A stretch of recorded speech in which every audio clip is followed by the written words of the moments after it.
आहे तुमचं आपल्या YouTube चॅनलवर, ज्याचं नाव आहे रुपाली सतीश वाघ, आणि एका नवीन छानशा अशा ब्लॉगमध्ये तुमचं स्वागत आहे। तर आज व्लॉग करायचं कारण असं की तुम्ही केलेल्या प्रश्नांची आज आम्ही तुम्हाला उत्तर देणार आहोत। म्हणजे तुमची अशी इच्छा होती की आम्ही आमची जी स्टोरी आहे, आमची लव्ह स्टोरी पण नाही म्हणता येणार, तुमचा असा प्रश्न होता की तुमची लव्ह स्टोरी आहे का, हा प्रश्न होता तुमचा। तर त्याचं उत्तर आज आम्ही देणार आहे। तर आमच्या मार्फत तुमची प्रश्नाचे उत्तर मिळणार आहे आजच्या दिवसात। आणि आम्ही असा उपक्रम म्हणजे ही गोष्ट आम्ही हा व्हिडिओ असं दर आठवड्याला एकदा चालू करणार आहे की जेणेकरून तुमचे जे प्रश्न आहेत त्याची उत्तर आमच्या मार्फत तुम्हाला भेटू। कारण वर्बली आम्ही टाईप करून काही सगळ्यांना देऊ शकत नाही उत्तर। तर हा माध्यम आहे आमची स्टोरी आणि तुमच्या प्रश्नांची उत्तर देण्याची। स्टोरी म्हणजे विशेष असं स्टोरी नाहीये, पण तुमचं असं म्हणणं होतं की ताई तुमचं लग्न कसं जमलं। तुमच्या आता एका ताईंची जशी कमेंट होती ताई मालवे, तर एन मालवे म्हणून त्यांचं आयडी वर त्यांचं नाव आहे। तर त्यांनी मला 2 वेळेस कमेंट केली की तुमची ताई तुमचं लग्न तुमच्या नात्यामध्ये जमलंय की कसं जमलंय, तुम्ही मला सांगा। तर तेच सांगण्यासाठी आज आपला हा ब्लॉग आहे। आणि तर ह्या ब्लॉगची सुरुवात करण्याच्या आधी तुम्ही जे कोणी या चॅनलवर नवीन असतील त्यांनी चॅनलला सबस्क्राईब करा आणि बेल आयकॉन बटनही दाबा, जेणेकरून तुम्ही आम्ही ज्या नवीन काही व्हिडिओ नवीन काही पोस्ट वगैरे टाकत जाऊ तर त्या तुम्हाला पटकन दिसतील आणि त्याचं नोटिफिकेशन तुम्हाला मिळेल। तर चॅनलला पटकन जाऊन सबस्क्राईब करा, नक्की करा। हो, आणि जास्तीत जास्त सपोर्ट करा आणि जास्तीत जास्त शेअर करा आमच्या चॅनलला। चला तर मग आपण सुरुवात करू। मी आहे, माझं माहेर नाशिकचं आहे। माझं नाव माहेरचं रुपाली गंगाधर ठाकरे असं होतं आणि लग्नानंतर रुपाली सतीश वाघ झालं। नाव चेंज केलं नाही, मला नाव आवडत होतं त्यांना ते असतं वाटतं काहीतरी, कारण लग्नानंतर नवरीचं नाव वगैरे चेंज करतात, ते नवरदेवची इच्छा असली तर। पण मग यांची इच्छा नव्हती, यांना रुपाली आवडतं त्याच्यामुळे आणि रुपाली प्रमाणे रुपालीचं नाव सुद्धा आवडलं होतं। आणि नाव चांगलं आहे तर बदलायचं कशाला, आणि ही पद्धत जुनी आहे त्यामुळे आपण कोणी बदललं नाही नाव। आणि पुढे कसं झालं काय झालं ते तुम्ही आता मी माझं सांगतो की मी प्रॉपर पुण्याचा, माझा जन्म पुण्याचा। तर आम्ही पहिले आर्मी क्वार्टर्स मध्ये राहत होतो। तुम्हाला जर आमचे व्हिडिओ बघत असाल तर तुम्हाला माहिती असेल की आमचे राहायचं स्थळ ते आर्मी क्वार्टर्सला होते। आता भाऊ तिथं राहतो सध्या। तर अजून एक कमेंट होती ताईंची, तर तुमचं मूळ गाव वगैरे कुठलं असं म्हणत होते ते सगळेजण। तर माझं माहेर नाशिकचंच, माझे पप्पा पण जॉबसाठी नाशिकलाच होते, कारण की त्यांनी म्हणजे गावात वगैरे असं त्यांचं काहीच विषय आला नाही। म्हणजे नाशिकमध्येच त्यांचं सगळं काही जॉबला वगैरे लागले। आधी टेलरिंगचं काम वगैरे करायचे आणि त्यानंतर मग आर्मी आपल्या फौजी याच्यामध्ये नाही का काय म्हणतात त्याला, बार्बर ना, हा, तर त्याच्यामध्ये माझे पप्पा लागले होते। तर त्याच्यात लागून गेले होते। सेंट्रल गव्हर्नमेंटला जॉबला होते दोन्ही पण, माझे सासरे पण आणि माझे वडील सुद्धा। तर प्रॉपर आमचा जन्म आर्मी एरियातच झालाय किंवा इथं बी त्या एरियातच झाला असेल? नाही, माझा आर्मी एरियात नाही, डॅडी होते। तर डॅडी आर्मी एरियामध्ये लाईन मध्ये क्वार्टर्स मध्ये राहायचे। तर माझ्या पप्पांचं कसं तिकडं घर होतं, स्वतःची जागा होती, त्याच्यामुळे आम्हाला लहानपण आमचं क्वार्टर मध्ये वगैरे असं कधी गेलं नाही, लाईन मध्ये नाही गेलं, आहे तिथंच होतं बालपण। मी तुम्हाला जसं तिकडे दाखवलंय नाशिकमध्ये, तर तिथंच गेलं होतं माझं लहानपण, सगळं बालपण। आणि त्यानंतर मी हो, त्याच्या आधी इकडं एकदा यांच्या घरी येऊन गेले होते। अचानक पोस्टिंग आल्यामुळं पप्पांना असं वाटलं की लग्न मुलीचं नाही का, असं कसं होईल काय होईल वगैरे, आणि स्थळ पण चांगलं आलं होतं तर हे यांचं। आणि त्यानंतर मग बाकीच्या गोष्टी आता हे सांगतील। स्थळ म्हणजे खरं कारण आमचं म्हणजे लोकांचं म्हणणं आहे की तुमचं लव्ह मॅरेज आहे का? लव्ह मॅरेज नाहीये। तर पण मी तिला लहानपणी म्हणजे ती 8वी 9वीला असताना बघितलं होतं। ती तिच्या भावाच्या साखरपुड्याला इथं आली होती, म्हणजे आमच्या इथं दिघीला, साखरपुडा दिघीलाच होता। आणि ते इथं एक नातेवाईक म्हणून ते आले होते आमच्या घरी। तर तेव्हा मी तिला बघितलं होतं। छानसा ब्लॅक ड्रेस आहे, तुम्हाला फोटो शेअर करेल मी, बहुतेक आहे माझ्याकडे फोटो, म्हणजे त्यांनी काढलेला फोटो आहे तो फोटो, तो ड्रेस मध्ये छानसा ब्लॅक ड्रेस, कानाचे लांब लांब झुमके आणि केस सोडलेली, छान दिसत होते एकदम। आणि मी त्यावेळेस काय फर्स्ट इयरला होतो वाटतं, आणि ती 8वी 9वीला होती। तर मी असं अक्षरशः म्हणजे वेगळ्यासारखं आम्ही आलो समोर, आम्हाला भेटले इथं, या घरी सिंगल रूम होता तो, तुम्हाला पण तो किस्सा एवढा जास्त माहिती नाही. साखरपुड्याला आम्ही आलो होतो, तर आमच्या म्हणजे माझी सासूबाई आहेत ना, त्या सुद्धा साखरपुड्याला तिकडे आल्या होत्या आणि मग त्यांनी आम्हाला साखरपुडा झाल्यानंतर तर चहा पाण्यासाठी नाही का असं बोलवतात ना, आता नात्यांमधलं असले तर ओळख असतीच, त्याच्यामुळे त्यांनी मग आम्हाला बोलवलं, या चला घरी चहा पाण्याला वगैरे नाही का. तर मग आम्हाला ते घेऊन आले. मग आम्हीच पूर्ण गाडी वगैरे घेऊन आलो होतो आणि मला यायची इच्छा नव्हती, मी गाडीतच बसले होते. पण नंतर म्हणे अरे त्या मुलीला बोलवा वगैरे नाही का. सगळे पाहुणे वगैरे इथं आले होते, घरामध्ये बसले होते. तर इथं फक्त 2च रूम होते आणि मोठा ओटा होता बाहेर. आणि मग आले ना, छोटं घर होतं म्हणजे 2 रूम, ते वरती पत्र्याचे शेड होतं. गरिबीतून वरती आलो आम्ही, काय मोठे नाही. तर रसना यांनीच रसना बनवलेला होता त्यावेळेस, स्पेशली रसना बनवला होता. म्हणजे त्यावेळेस मी बॅचलर होतो, काय फर्स्ट इयरला. आणि सीमाताई त्यावेळेस साक्षी लहान होती, खूप छोटी होती, काहीतरी 6-7 महिन्याची, आय थिंक 6-7 महिन्याची साक्षी होती. आणि साक्षीला असं झोळी टाकलेलं होतं. मी तिच्या झोळीजवळ असं देवघर होतं आमचं एका साईडला, ह्या साईडला बरोबर एक्झॅक्ट ह्या साईडला देवघर होतं आणि देवघराच्याच बाजूला मी खुर्चीवर बसून गेले होते अशी. आणि हे कधी आले मला काही समजलंच नाही, मी नाही बघितलं यांना, पण यांनी मला बघितलं, असं झालं. आणि मी रसना पाजला सगळ्यांना. आणि रसना पाजल्यानंतर आतमध्ये दुसऱ्या रूम मध्ये वहिनी बसलेलं होतं. तर मी वहिनींना जाऊन सांगितलं होतं बायको करायची तर अशी करायची म्हणलं. वहिनी हसल्या बरं का मला बघून. त्यावेळेस कसं फर्स्ट इयर होतो, तो वेळ गेला निघून, सगळं झालं, विषय भेटला. म्हणजे आम्ही परत कधी भेटलो नाही आणि असा विषय बी झाला नाही. आणि नंतर मला वाटतं आजी मागे लागायची तुमच्या ना लग्न. मी 2 स्थळ बघितली होती मुलींसाठी. आणि माझं सुद्धा पहिलं स्थळ हेच होतं. मला जास्त असं कोणी स्थळ बघायला येणं, प्रत्येकाला पोहे करणं वगैरे अशा गोष्टी माझ्या बाबतीत कधीच झाल्या नाही. पप्पांनी घरपर्यंत कधीच येऊ दिलं नाही, बाहेरच्या बाहेरच सगळ्या गोष्टी कटवल्या. मुलगा पसंत असेल तर पप्पांनी बाहेरच्या बाहेरच, असं नाही का म्हणजे घरापर्यंत कधीच मला कोणी मुलगा बघायला आला नाही. पण हेच आले फर्स्ट टाइम आणि ह्याच्यावरच लग्न झालं माझं, असं झालं. नाही ती माझं तर मी दुसऱ्या 2 मुली बघितल्या होत्या, पण त्यांचं काय मी काय बोलणार नाही त्यांच्याबद्दल, कारण तो विषय तिथंच मिटून गेला. मला पटला नाही किंवा काही रिझन असेल माझी पहिली चॉईस. आणि नाही पहिली चॉईस नाही, तसं मी तसं स्पेशली बघायला नव्हतं गेलो, बाहेरच्या बाहेरच दाखवलं होतं घरच्यांनी मला. मग ते बघण्याचा कार्यक्रम काय झाला तर मी बाहेरच्या बाहेरच मिटवलं, मला काय करायचं नव्हतं. मी तिसरं बी लग्न, तिसरं हिचं स्थळ आलं पण मी नाही म्हणलो होतो, मला नाही बघायचं, मी आरामशीर करत. पण त्यावेळेस वहिनी मला बोलल्या होत्या, वहिनी म्हणजे सीमाताई, त्या मला बोलल्या होत्या अरे अहो तुम्ही ज्या पोरीबद्दल तुम्ही बोलला होता ना की बायको करायची अशीच करायची, तीच पोरगी आहे, तुम्ही एकदा बघून या. मी त्यांच्या बोलण्यावरून मी ठरवलं की यार एकदा बघितलं काय हरकत आहे. त्यावेळेस म्हणजे माझ्या मम्मीनी यांना एक गावाकडे लग्न होतं, तर त्या लग्नात मला वाटतं तुम्हाला बघितलं ना. मी अक्षरशः म्हणजे गावाला लग्नासाठी गेलो, खूप लांब होतं गाव, ते काय होतं आर्थ्याला लग्नाला गेलतो. त्या लग्नामध्ये एक पोरगी दाखवली होती, लांबूनच हात पाय. माझ्या मम्मीने यांना बघितलं होतं आणि माझ्या मम्मीने यांच्या आत्याला मावशीला विचारलं होतं की मुलगा कोण आहे, काय आहे, कसं काय करतात बरं का. त्यावेळेस माझ्या मम्मीने त्यांच्या मावशीला विचारलं होतं. त्यावेळेस मग त्यांचं झालं होतं थोडंसं बोलणं आणि मग मला वाटतं आजीने सांगितलं होतं ना तुम्हाला यायला. आजी मला बोलली होती की जाऊन या तुम्ही, की चांगली पोरगी आहे बघून या म्हणलं. आणि माझ्या डोक्यानंतर वहिनीने सांगितल्यानंतर तर माझं कन्फर्मच झालं की मला करायची, तीच पोरगी करायची होती. आणि मी किस्सा कसा आहे, आम्ही जेव्हा गेलो नाशिकला बघायला तर ही गाऊनवर, ती गाऊन म्हणजे गाऊन नाही तो फ्रॉक होता, अनारकली ड्रेस होता आणि समोरून गेली. मला वाटलं कळलंच नाही की ती पोरगी गेली म्हणून समोर.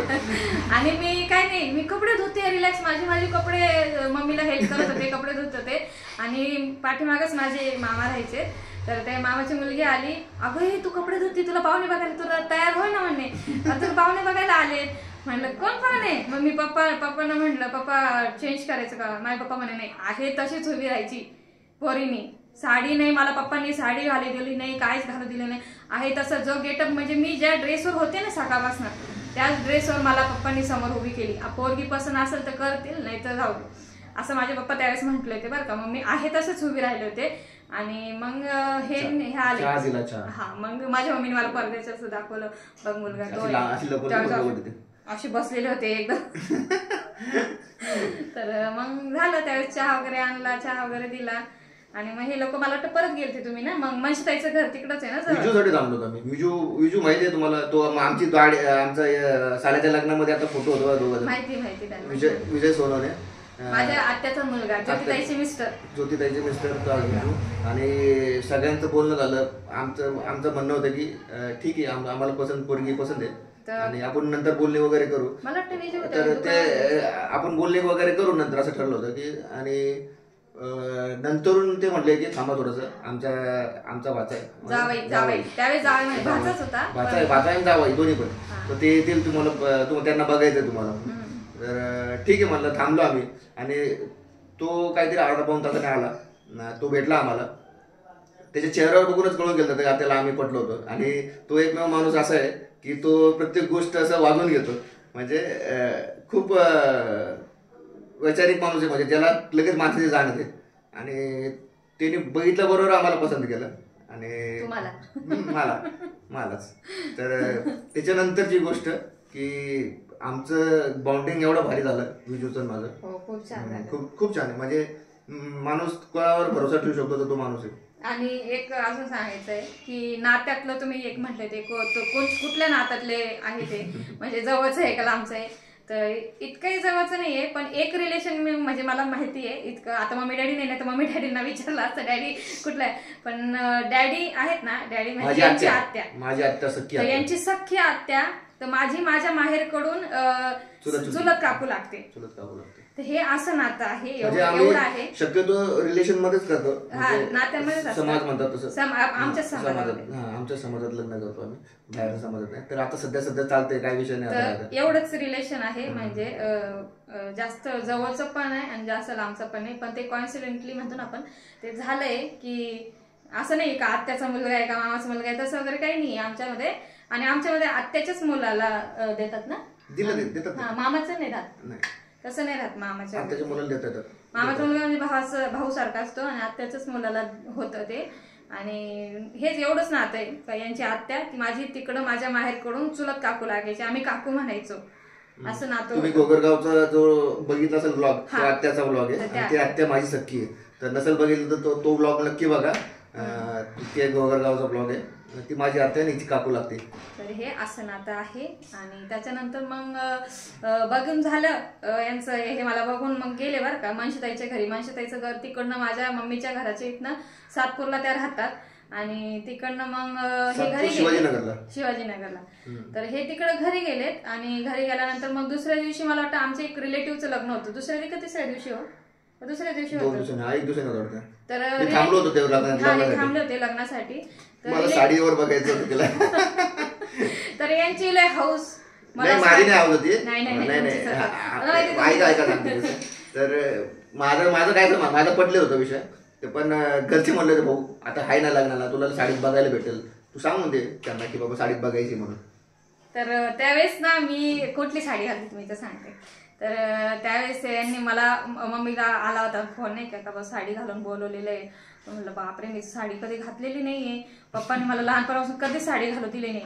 कारण की ते पप्पांचं असं म्हणायचं की साडी घातली की मुलगी कशी मोठी मोठी दिसते, त्या बापाला ते दडपण येतं असं म्हणतो ना आपण. तर तसं मला पप्पांनी कधीच साडी वगैरे सणाला नाही काय नाही कधीच नाही घालू दिली. आणि त्यानंतर मग त्यांनी तर बोलवलं साडी घालून. आता जायचं कसं, लग्न होतं सातपूरमध्ये आणि एवढं थोडंसं लांबच पडतं ना माझ्या मम्मीच्या घरापासून. तर मग साडी घातली. आणि ती पण साडी कुठली, माझ्या मम्मीने मला फर्स्ट साडी ती मला दिवाळीला घेतली होती बरं का. म्हणजे आता मुलगी मोठी झाली, लग्न करायचंय, तर ती साडी फर्स्ट घेतली होती. आणि ती साडी मी घालून लग्नाला गेली होती.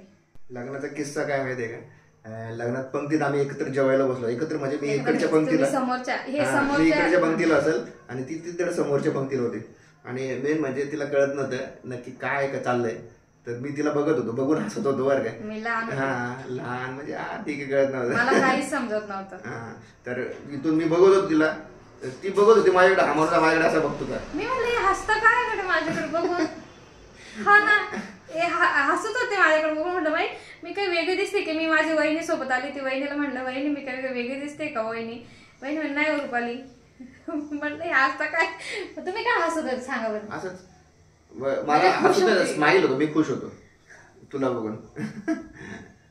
लय हसत होते. त्या लग्नात झाली ती भेट एकदा. हा लागूनच बोललो आम्ही. असं काय म्हणजे असं आम्हाला बोलायला भेटलंच नव्हतं. तर आणि नंतरून किती 2 महिन्याने एक लग्न होतं वाटतं ना सातपूरला. अजून एक लग्न होतं. पहिले हे घरी गेले, नंतर मग ते लग्न करून आमची एक भेट झाली बघून झाल्यानंतर. आणि मग हे घरी गेले. घरी गेल्यानंतर पुण्याला गेल्यानंतर मग काय ते बोलणं फोनवर, रोज फोन यायचा. आणि त्यावेळेस आमच्याकडे मोबाईल नव्हता, खरंच रिअली सांगते, मोबाईल नव्हता. तर फोन कुठे यायचा, माझे काका होता वाटतं माझ्याकडे मोबाईल. नाही तुमच्याकडे होता, माझ्याकडे नव्हता ना. आमच्या घरात कोणाकडेच मोबाईल नव्हता. आणि आम्ही एसटीडी याच्यावर जायचो त्यावेळेस. आणि मग माझ्या काकांकडे मोबाईल होता, रोहसले काका. त्यांनी लँडलाईनचा घेतलेला. त्यांनी लँडलाईन, आम्ही नाही, काकांनी. तुमचं ते हा, काकाने तिकडे राहायचे ना काका रोहस मध्ये. मग साहजिक आहे ना, तिकडे वेगळाच पडला ना तो. तर मग काकांनी तिकडे घेतलेला होता लँडलाईनचा मोबाईल. तर मग यांचा फोन यायचा बरं का रोज. काय किती वाजता फोन करायचे तुम्ही? संध्याकाळी असं फोन करायचे. हा, तर मग जेव्हा फोन यायचा ना, वहिनी मला अशी आवाज मारायची. थोडस असं वॉकिंग डिस्टन्स अंतर होतं, रोहस होतं पाठीमागे, आणि इकडे आमचं घर होतं. वहिनी, रुपाली पुण्याचा फोन आला. मला समजायचं, मी जायची पळत पळत. आणि मी जेव्हा बोलायचे ना, सगळे माझ्या आजूबाजूला असे उभे राहायचे नाही का. यांचा फोन आल्यावर मला नाही का थोडस अनकम्फर्टेबल फील व्हायचं. अरे कसं बोलायचं यार, वहिनी सगळं वहिनी माझ्याकडे बघतायत. माझे काकुले भारी बघायचे, अशी बघायची मला. त्याच्यामुळे खूप असं अनकम्फर्टेबल फील व्हायचं बोलायच्या वेळेस मला. पण यांचं कसं, यांचं होतं रिलॅक्स, हे करायचे फोन मला. तुमच्याकडे नोकियाचा मोबाईल होता त्यावेळेस, फर्स्ट इयरला माझ्याकडे मोबाईल होता. मग खूप वेळ असं झालं मग म्हणलं अरे अनकम्फर्टेबल होतोय बोलायला. मग यांनी माझ्या पप्पांना खूप असं थोडंसं बोलले नाही का, रिक्वेस्ट केली की तुम्ही घ्या एक मोबाईल तरी घ्या. मग त्यावेळेस पप्पांना पण थोडा कळालं का अरे पोरीला नाही का बोलायसाठी इकडे जावं लागतं, कारण की आमचं त्यावेळेस पक्क झालं होतं नाही का. तर मग पप्पांनी त्यांनी घेतला, नोकियाचाच घेतला वाटतं ना, नोकियाचाच होतं वाटतं. तर मग त्यावेळेस खूप फॅड नव्हतं बघा मोबाईल वगैरे. व्हॉट्सअप नाही, काहीच नव्हतं. म्हणजे मोबाईल बी क्वचितच लोकांकडे होतं, मोबाईल नव्हते त्यावेळेस. नोकियाचे तो कीपॅड वाला मोबाईल असायचे, त्यामुळं जास्त फॅड नव्हतं. आता कसं, आता मोबाईल प्रत्येकाच्या हातात, लहान पोरांच्या हातात मोबाईल राहतो, व्हिडिओ कॉल पहिल्यासारखं नव्हतं. आणि आम्ही भेटलो सुद्धा नव्हतो स्वतः. मी लग्नाच्या अगोदर फक्त हात मिळवलाय तिच्याबरोबर बरं का. हातच ते नाही, तो नंतरचा किस्सा आहे. तो नाही सांगतोय, लग्नाच्या अगोदर मी हात मिळवला. तो बी काय किस्सा ते सांगतो. 2 महिन्यानंतर लग्नाच्या अगोदरचे 2 महिने नाही, पत्रिका वाटायला आलो होतो त्यावेळेस. पत्रिका छापल्या गेल्या होत्या. नंतर अजून 2-1 महिन्यानंतर लग्न होतं एक परत सातपूरमध्ये. तर त्या लग्नात हे आले होते आणि त्यावेळेस आमचं जमलं पण होतं पूर्ण. हा, जमलं. आणि स्पेशली भेटायसाठीच आले होते खरं तर. आणि लग्न जमलं होतं आमचं. पत्रिका वगैरे पण छापल्या गेलेल्या होत्या. आणि त्यानंतर मग हे पत्रिका वाटायला तिथं आले. आणि आम्ही त्या लग्नात वरती हॉल होता, वरती अजून गेलो आम्ही. आणि मग यांनी नाही का ते आमचे एक कोण लागतं ते काकाच ना, अक्काची. तर त्यांनी नाही का अरे तुमचं लग्न होणार आहे, तुम्ही हात मिळवा एकमेकांशी नाही का असं. आणि मी ज्योतिताई नाही का, ज्योतिताईच्या मागं लपते. मला कुठे घराच्या बाहेर असे निघालेले नाही जास्त, अशी नाही का अशी वेगळीच भीती वाटायची ना. असं एक समोरचं माझ्यासाठी अनोळखीच व्यक्ती होते ना एकदम. मी अशी खूप ज्योतिताईची अशी मागं लपायची. आणि तरी त्यांनी माझा हात त्यांचा, तर ते एकदम होत ती माझी बॉडी कापत होती ती एकदम. फक्त हातच त्यावेळेस, फक्त हात मिळवायला लागला बस तेवढाच. आणि त्याच्यानंतर मग डायरेक्ट लग्न झालं. आणि त्यावेळेस मग यांनी त्या लग्नामध्येच ज्योतिताईला बोलवलं होतं ना खाली. ज्योतिताईला सांगितलं होतं मी तिला खाली घेऊन ये. मग यांनी ते सरबत प्यायला. तो किस्सा तुम्ही सांगा. तोच लग्नातलाच किस्सा आहे तो. त्याच लग्नातला किस्सा आहे की आम्ही ती भेटत नव्हती ना बोलायला. तर मी तिला म्हणलं, ज्योतीला म्हणलं होतं की ये तुम्ही खाली सरबत प्यायला. एकटी जात नव्हती ती. तर ती तेव्हा बोलवले आम्ही. तेव्हा 3-4 मिनिटं गप्पा मारल्या असेल लगेच. अनोळखी व्यक्तीवर कसं काय विश्वास ठेवायचा आणि आपलं जायचं रोज प्यायला. आम्ही कळूनच नाही ना तुला. ती घाबरत होती, नाही म्हणत होती. नाही मी बोलवलं कसं तरी करून. आम्ही 4-5 मिनिटं गप्पा मारल्या. नंतर मग डायरेक्ट लग्नाचं तयारी चालू झाली. आम्ही बैठक झाल्यानंतर 3 महिन्यात लग्नच उरकलं आमचं. 3-4 महिन्यात. आणि बैठक मध्ये मी जात नाही, म्हणजे मी गेलो नव्हतो बैठकला. संतोष भाऊ आले होते बैठकला. मी त्यावेळेस माझ्या मोठ्या धीराला बघितलं ना, म्हणजे बापरे, भाऊंची स्माईल, हसरा चेहरा. भाऊंचं एकदम म्हणजे तो एकदम फ्री माइंडेड माणूस आहे. त्या माझ्या भावाबद्दल बोलायचं म्हणलं तर तो तिचा डोकं जेवढं गरम आहे ना, तेवढा चेहरा हसरा, सॉफ्ट पण असे म्हणजे तो लगेच भडकतो, गरम लगेच होतो. कारण त्याचे किस्से आम्हाला लय माहिती आहे डेंजर. कारण की जे कोणी नवीन व्यक्ती असतील त्यांना भाऊंचा अचानक बोलण्याचा राग येईल. मला एक किस्सा आठवतो लग्न बत्ते नंतर सांगू आपण. तर अशा प्रकारे आमची बैठक ठरली. बैठकीमध्ये म्हणजे लग्नाच्या अगोदर आमच्यात बैठक बसतात. तर बैठकीमध्ये सुपारी फोडायचा कार्यक्रम असतो आणि मी नव्हतो त्या बैठकीत. पण त्यावेळेस नवरदेव पाहिजे असतो. हा पाहिजे असतो, पण मी नव्हतो. कारण का तर मला ती बैठक आवडत नाही. तर आणि बैठकीमध्ये आता काय सांगू तुम्हाला, सगळं अर्ध्या लोकांना माहिती असते बैठक असते. बैठक म्हणजे तेच ना आहे ते लेनदेन काय कसं. नाही लेनदेन वगैरे काही नसतं आमच्यात जास्त. फक्त लग्न कोणाकडे होईल असं हा ही पद्धत असते. लग्न आमच्याकडे जास्त घेणं देणं होत नाही. बसता कसा करायचा, कोण करणार, आपण एकत्र मिळून करू असं असतं. तसं आमच्यात नाही जास्त. तर मग आम्ही म्हटलो नाही, आम्ही आमचं करून घेऊ, तुम्ही तुमचं करून बस तेवढं ठरलं आमचं. आणि मी गेलो नव्हतो म्हणून त्यांना भीती वाटली की बाबा पोराला पोरगी पसंत आहे का नाही, मग आला का नाही. तर मी फोनवर सांगितलं त्यांना की मला हे असं प्रकार काही आवडत नाही, त्यामुळे तुम्ही काय गैरसमज करून घेऊ नका. माझी संपूर्णपणे आहे, मला पोरगी पसंत आहे आणि माझ्या आईला पण मम्मीला पण आवडली होती पोरगी, पप्पांना पण आवडली होती, आजीला पण आवडली होती. त्यामुळं आणि मेन किस्सा काय तर ते लग्नाची पत्रिका जुळायच्या वेळेस तर पॉइंट आहे हा, तो किस्सा राहायला सांगायचा. तो सांगा. लग्नाची पत्रिका आम्ही दोघांनी जुळवली तर माझे फक्त 4.5 गुण मिळाले होते दोघांची मिळून. आणि ब्राह्मण म्हणला लग्न करू नका, तुम्हाला संतती होणार, संतती होणार म्हणजे पोरग होणार नाही. आणि एक ब्राह्मण असं म्हणला की ही मुलगी संसारच करणार नाही, पोरगी संसार करणार नाही असे बोलले ते डायरेक्ट. म्हणजे मुलगी 4 ब्राह्मण दाखवले, मी 4था ब्राह्मण म्हणला भाऊ. चौथा ब्राह्मण मी म्हणलो स्वतः की लग्न करणार तिच्या पोरीबरोबर करणार, जर काय प्रॉब्लेम आला तर मी स्वतः जबाबदार राहील. तर मी स्वतःची मग शेवटचा पर्याय एकच उरला, रक्तगट चेक करा. ते पण एकच आहे आमचं. हा, रक्तगट चेक करायला मानसीताई भाऊजी यांच्या गाडीवर मी बसून गेले होते.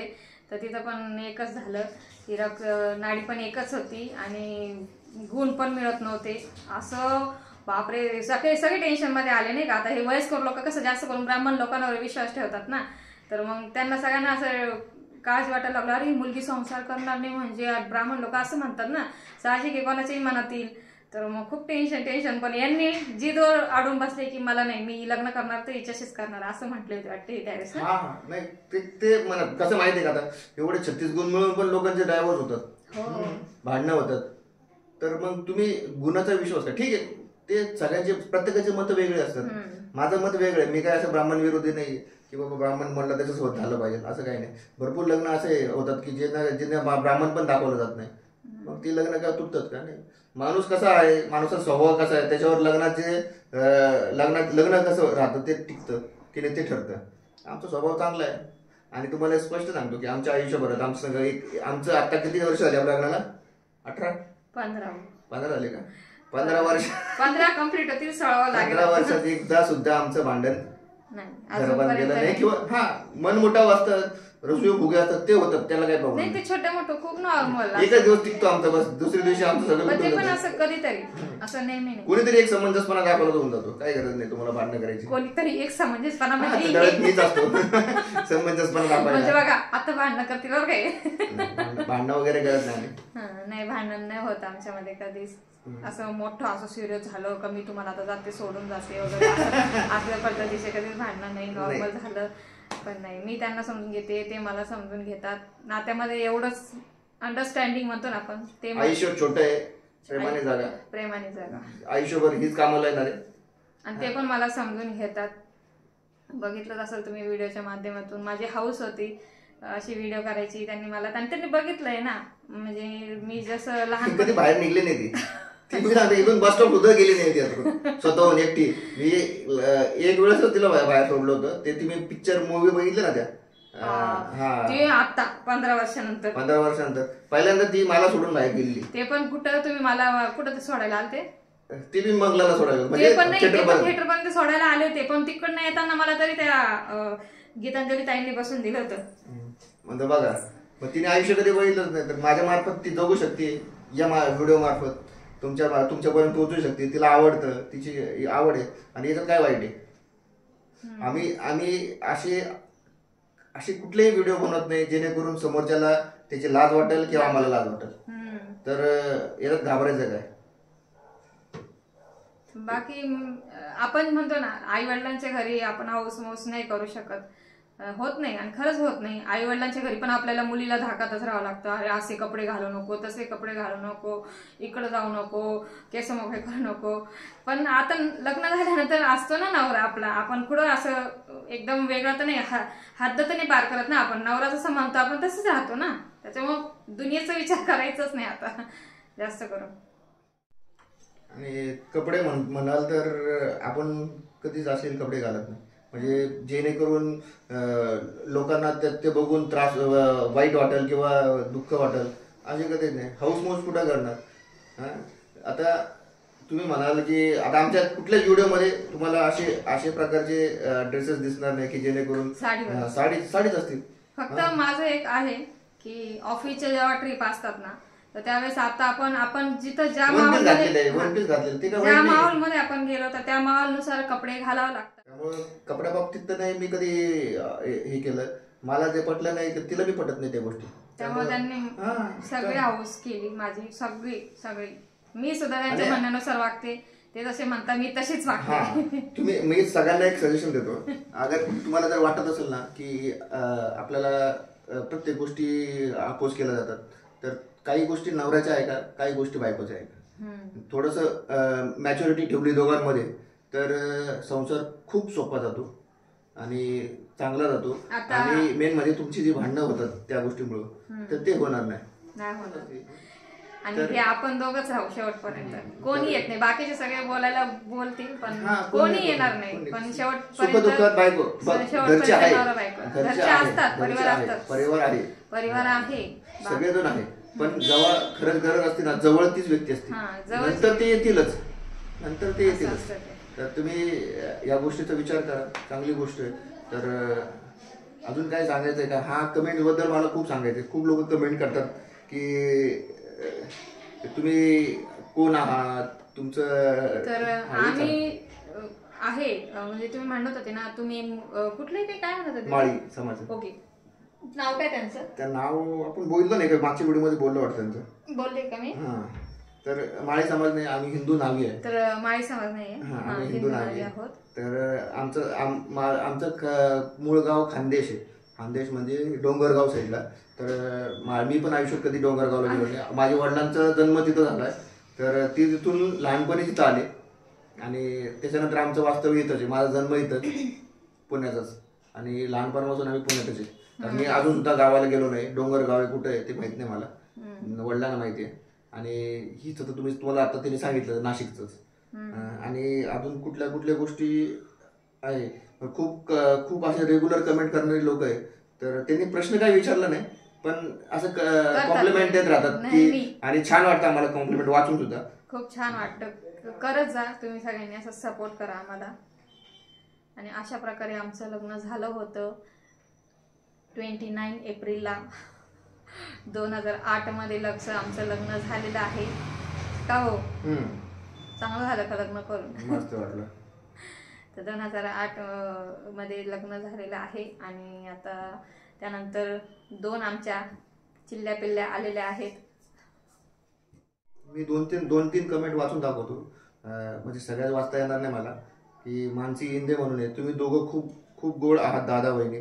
थँक्यू मानसी, अशा गोडशे असे कमेंट दिल्याबद्दल. खूप छान गोड कमेंट आहे.